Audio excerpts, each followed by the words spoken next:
अगर आपका UP scholarship अभी तक नहीं है तो ये सिर्फ वीडियो आपके लिए। अगर इस वीडियो को देखते हो तो आप लोग जो भाई अभी जो रिसेंटली मेरे वीडियो पे जो सपोर्ट दिखा रहे हो, जितने लोग मुझे लाइक कर रहे हैं, आप लोग जो लोग कमेंट कर रहे हैं जो कि भाई मेरा आ गया, मेरा नहीं है, ये मेरा प्रॉब्लम है, तो आपका प्रॉब्लम मैं इस वीडियो में सॉल्व कर दूंगा। बेसिकली मैं आप लोग के कमेंट सेक्शन को मैं थोड़ा सा टारगेट किया हूँ आज की वीडियो में, और आज की वीडियो में जो भी कमेंट है उनका मैं तब बेसिकली कह सकता हूँ कि जो पिछले वाला वीडियो था तो हम आज कमेंट पढ़ रहे थे, तो उसमें क्या है कि बहुत लोगों का भाई बहुत डाउट था। हालांकि जो 3 तारीख 4 तारीख या 5 तारीख को जो पेमेंट आया था वो अलग लेवल का बात है, वो मतलब हटा दो, उसको हटा दो।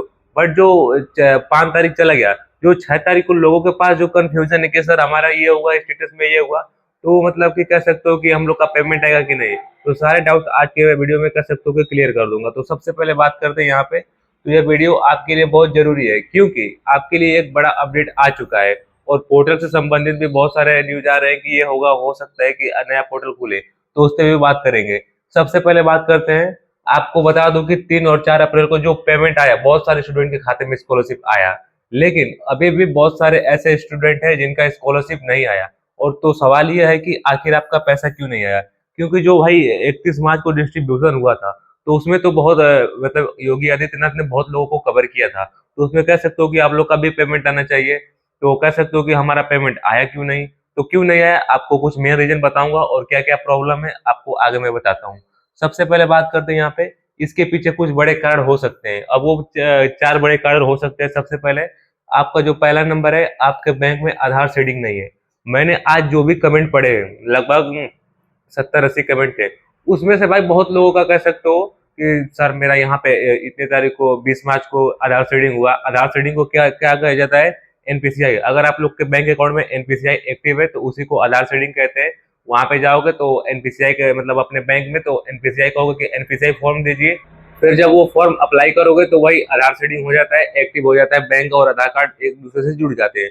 तो अगर जिनका 31 मार्च से पहले अगर वो आधार सीडिंग करवाए हो, एनपीसीआई एक्टिव करवाए हो, अगर 31 मार्च वाले डिस्ट्रीब्यूशन तक आप लोग का करेक्शन हो चुका होगा, तो आप लोग को भाई कह सकते हो कि थोड़ा सा वेट करिए, आप लोग का पेमेंट आएगा अप्रैल के फर्स्ट फेज या सेकंड फेज में।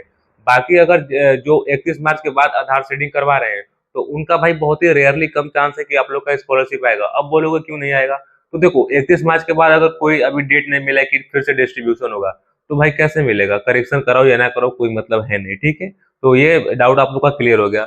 उसके बाद जो दूसरा पॉइंट है, आपका फॉर्म वेरिफिकेशन पेंडिंग, ठीक है। आपका फॉर्म वेरिफिकेशन अगर पेंडिंग है तो वही आप लोग का पेमेंट नहीं आएगा। अब ये क्यों नहीं आएगा?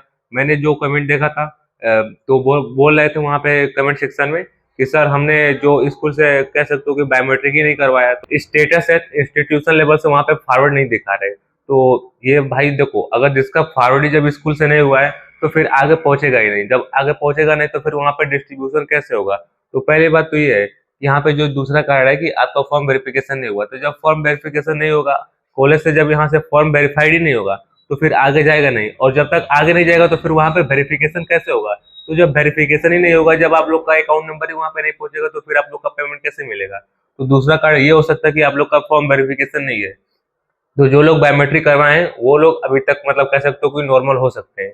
तीसरा कारण, आपका फॉर्म में कोई गलती या रिजेक्ट स्टेटस। अभी आप लोग को नेक्स्ट पेज में समझाऊंगा कि आप लोग का ये जो स्टेटस है इसमें क्या क्या दिक्कत है और क्या क्या परेशानी है जिसके कारण आप लोग का पेमेंट रुका या फिर किसका आ गया तो उसका स्टेटस कैसा था। इस पे थोड़ा सा स्टेटस पे आप लोग को लिए मैं कह सकता हूँ कि अभी मैं जो नेक्स्ट पेज अब अभी लाऊंगा उस पर थोड़ा सा मतलब डीप में बात करूंगा, ठीक है। तो अभी वीडियो में बने रहो। और हाँ, जो लोग अभी सब्सक्राइब नहीं किए सब्सक्राइब कर लो, क्योंकि जो भाई कह सकते हो कि जो बेसिक होते हैं उसको मैं यहाँ से पकड़ के एडवांस लेवल तक आप लोग को स्कॉलरशिप के बारे में बता रहा हूँ, ताकि आप लोग का मतलब कह सकते हो कि स्कॉलरशिप पे जो भी आप लोग डिपेंड हो, जहां तक एससी माइनॉरिटी वाले जो छात्र होते हैं, तो देखो वैसे तो भाई ओबीसी हो या फिर जनरल हो, कहीं रिच है कहीं पुअर, वो तो अलग बात है, बट जो एससी एसटी के हैं उनके बहुत सारे पेमेंट कम आ रहे हैं। तो क्यों आ रहे हैं वो भी आप लोग को बता दूंगा। और यहाँ पे जो तीसरा कारण है, जो आपका फॉर्म आप कोई गलती या फिर रिजेक्ट है तो उस पर बात करूंगा। और चौथा यहाँ पे, या फिर आपके पेमेंट अभी प्रोसेस में है। जैसे कि आपको बोला हूँ कि 31 मार्च को जो डिस्ट्रीब्यूशन हुआ है तो किसी का तुरंत आ गया 1 घंटे में, किसी का यहाँ पे देखो 31 मार्च के तो बाद कोई डिस्ट्रीब्यूशन का कोई डेट नहीं मिला, तो जो 3 4 5 को पेमेंट आया वो 31 मार्च वाला ही आया। तो जो डीबीटी पीएफएमएस के वजह से वहां पे जो बैंक प्रोसेसिंग होता है तो उसके वजह से आप लोग का पेमेंट 4 तारीख को आया, 5 तारीख को आया, 3 तारीख को आया। उसके बाद अभी जो संडे था उसके लिए रुका था, तो अब संडे के बाद देखते हैं मंडे को क्या अभी अगर प्रोसेस होता है पेमेंट तो आप लोग के अकाउंट में मिलेगा, और मिलेगा तो आप लोग को बताया भी जाएगा। और हाँ, पोर्टल से भी बड़ी अपडेट आपको बताऊंगा कि पोर्टल कब खुलने वाला है, तो वीडियो में बने रहो। बात करते हैं यहाँ पे इस कह सकते हो कि जो फर्म का स्टेटस है, इस पे क्या क्या सीन हो सकता है। सबसे पहले अगर आप लोग का कह सकते हो कि यहाँ पे स्टेटस है इंस्टीट्यूशन लेवल, हालांकि ये बहुत बार आप लोग को बताया हूँ कि ये फॉरवर्ड होना चाहिए, तो बहुत लोगों का यहाँ पे डॉट दिखा रहा है, या फिर यहाँ पे डॉट दिखा रहा है, या फिर यहाँ पे फॉरवर्ड दिखा नहीं रहा है। देखो, जिसका फॉरवर्ड नहीं दिखा रहा है उनका पेमेंट नहीं आएगा, ये 100% कन्फर्म है। पहली बात ये हो गई। दूसरी बात, जिनका यहाँ पे डॉट दिखा रहा है बट यहाँ पे फॉरवर्ड है, तो उनको अभी डरने की जरूरत नहीं है। तीसरी बात, अगर यहाँ पे जो फॉरवर्ड है तो उनके लिए डरने की भी जरूरत है। क्यों डरने की जरूरत है? अगर आप लोग का यहाँ पे कह सकते हो कि जो वेरिफिकेशन यहाँ पे डिस्ट्रिक्ट स्कॉलरशिप सक्सेस कमेटी है, अगर यहाँ पे देखो अभी 31 मार्च को न्यूज मिले थे कि अपडेट होने वाला है, बट बहुत लोगों का अपडेट हुआ बट बहुत लोगों का अपडेट नहीं हुआ। तो जिनका अपडेट नहीं हुआ है, जिनका अपडेट हुआ है यहाँ पे उनका लिख रहा है वेरीफाइड कमिटी, ठीक है, तो उनका पेमेंट 100% आएगा। अगर अभी नहीं आएगा तो फिर मई में आएगा, मई में नहीं आएगा तो जून में आएगा, जून में नहीं आएगा तो जुलाई में आएगा। लेकिन जिसका यहाँ पे वेरीफाइड हो जाएगा उसका तो भाई आप लोग कह सकते हो कि 110% की आप लोग का स्कॉलरशिप आएगा। बट अगर आप लोग का यहाँ पे वेरीफाइड की जगह पे, वेरीफाइड कमेटी की जगह पे अगर आप लोग का कुछ जैसे कि यहाँ पे 50% मार्क बिलो दिख रहा है, या फिर कुछ मेन रीजन कुछ अलग ही शो कर रहा है, हालांकि बस सिर्फ वेरीफाइड कमेटी अगर यहाँ पे शो करेगा तभी आप लोग का पेमेंट आएगा। बाकी अगर इस वाले सेक्शन में अगर कुछ भी यहाँ पे कह सकते हो कि ये जो लास्ट के 2 सेक्शन है, अगर कुछ गलत शो किया तो आप लोग का पेमेंट नहीं आएगा, ये एकदम 100% कन्फर्म है।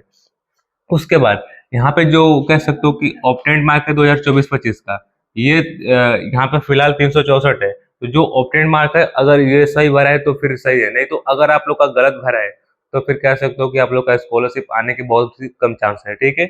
उसके बाद यहाँ पे देखोगे अटेंडेंस परसेंटेज, अभी तो ये 81% है। अगर आप लोग का अटेंडेंस परसेंट थोड़ा सा उतना मैटर करता नहीं है, बट फिर भी अटेंडेंस परसेंटेज तो बढ़िया ही सबका होता है, क्योंकि स्कूल मतलब कह सकते हो अगर आप लोग गवर्नमेंट स्कूल में पढ़ते हो तो अटेंडेंस बढ़िया बन जाता है, कोई दिक्कत है नहीं।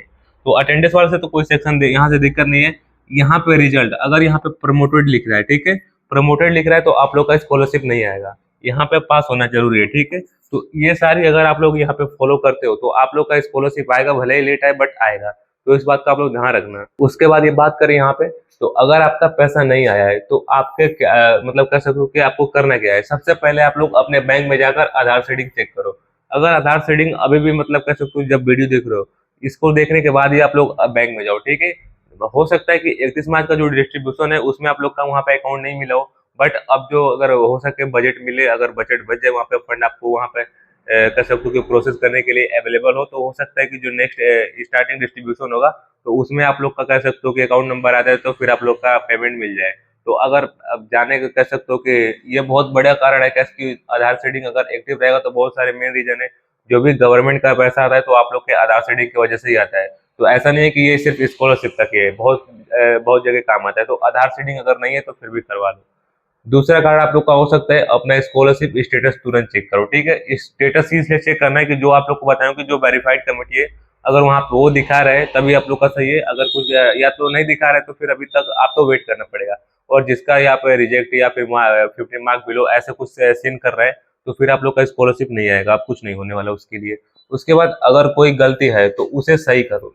अब सही करने के लिए तो पोर्टल खुलना जरूरी है। तो अगर आप लोग का यहाँ पे पोर्टल से लेकर अभी आगे आप लोग को समझाऊंगा कि क्या अपडेट है उसके बाद। और सबसे जरूरी थोड़ा सा इंतजार करें, क्योंकि अभी भी पेमेंट आ रहा है। तो हो सकता है कि संडे की वजह से जो पेमेंट बचा था, मतलब जो प्रोसेसिंग में नहीं था, तो हो सकता है कि किसी का पेमेंट आ गया हो, किसी का मैसेज तो आ गया बट आप लोग के अकाउंट में नहीं पहुंचा हो। तो संडे की वजह से बैंक प्रोसेसिंग रुका है, तो मंडे को देख तो हो सकता है कि बैंक प्रोसेसिंग आ जाए तो आप लोग का पेमेंट भी आ जाए।